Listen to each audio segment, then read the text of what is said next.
Ohaneze Ndi Igbo ekenekwa m na ọzọbịakwa m ka nsị ebe maka o nwere okwu dị mkpa achọ m ka unu pay attention. Unu foto mmadụ na-abụda ebe a Jpac na Ijele. O nwere ihe menụ ndị sị ka m kwuo okwu maka na most people na-abịa na conclusion feel na mmadụ na mmadụ na-ese okwu or feel na mmadụ na mmadụ just matter all of a sudden. So you can boldly talk to anybody, you can boldly talk to anybody like him. Gwa mmadụ okwu ka isi wee chọọ. Jpac pịara na-asị na ka ọ count your blessing ya one by one, name ọ ihe anyị na-agụ n'egwu. Count your blessing, name them one by one. Count your blessings, see what God has done. So Jpac apụtago si ka ọ count your blessings ya na onye arụ na-afụ bụ Ijele so na ndị wee kwado ya o wee dị ona ọ dị today. O ji ọnụ ya wee kwupụta ya maka na ọ bụ na ekwuru ya ụfọdụ ndị pụta ma mmadụ the important role people place in people's life, because we this generation now amụtago na we fail to understand that there is a place of acknowledgement, there is a place of honor in the life of people.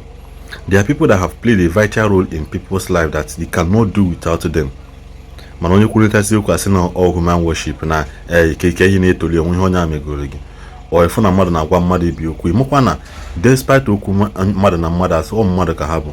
I always say something that what makes us brothers is that we will always disagree for us to agree. We will disagree for us to agree. So igechi okwu anụ ịghọtakwa na importance of Ijele na ndụ Jpac and with the vital role Ijele play in the life of Jpac. Jpac kwuru ya bụ okwu.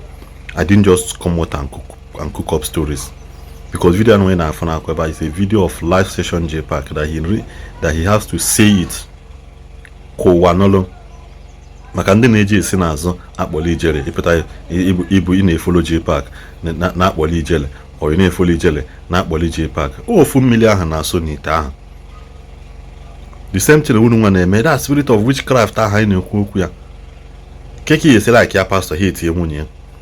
Keki esi like ya nwunye pastor ha etie pastor. Keki esi na-abịa n'ụka mana ihe etiri pastor mana ị na-abịa the church.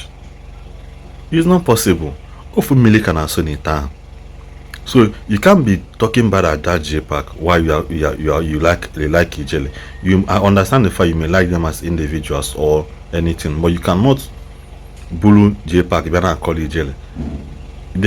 Ofu ihe from this video nene is the same thing.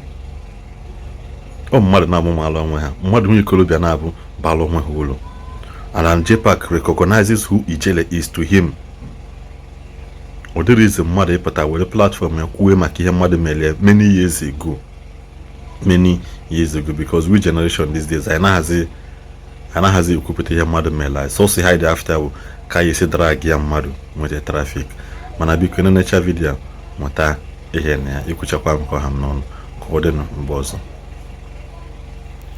See, if not for Ijele not here, I'm Ijele gonna go. Yati if I'm to put a recording, a screen recording. Ijele can watch him. Ijele can watch him. Yati if I'm to put a screen recording.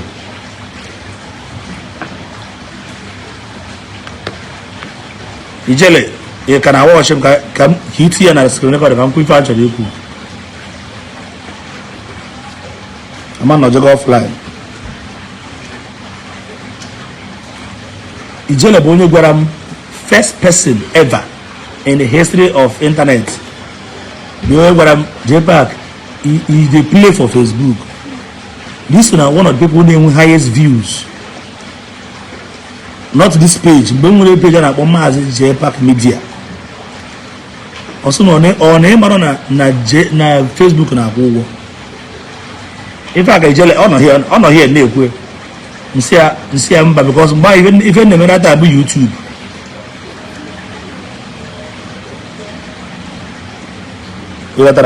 Ife na-eme na taa bụ YouTube ka m na-eme.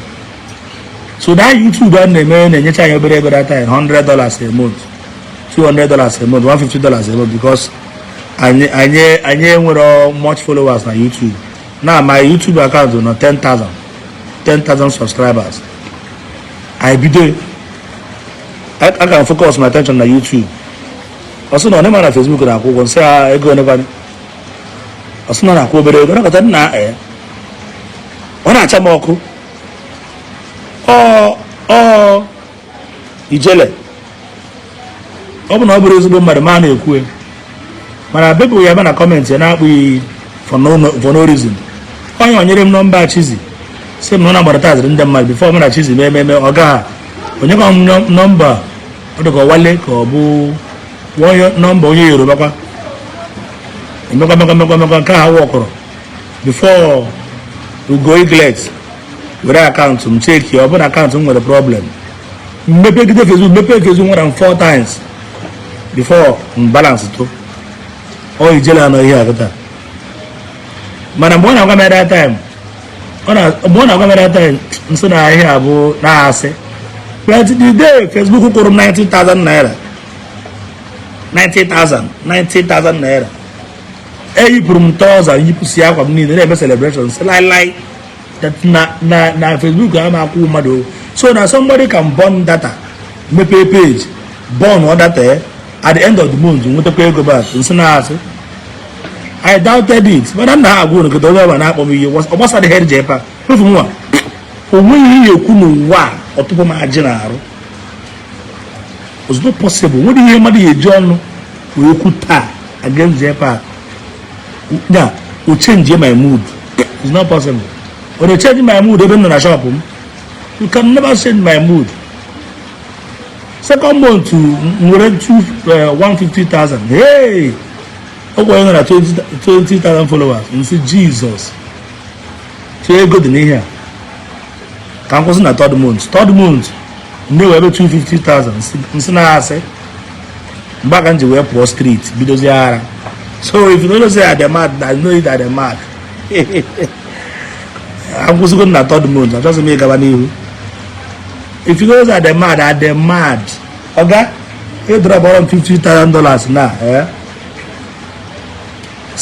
same pụọ jee nwa eze obi ụra m na-ejegidebe eze obi nọ nwee anya anụ ọga eje kọtụ ewepụtara m $10,000 for case anyị jechaa case pụta erie m $40,000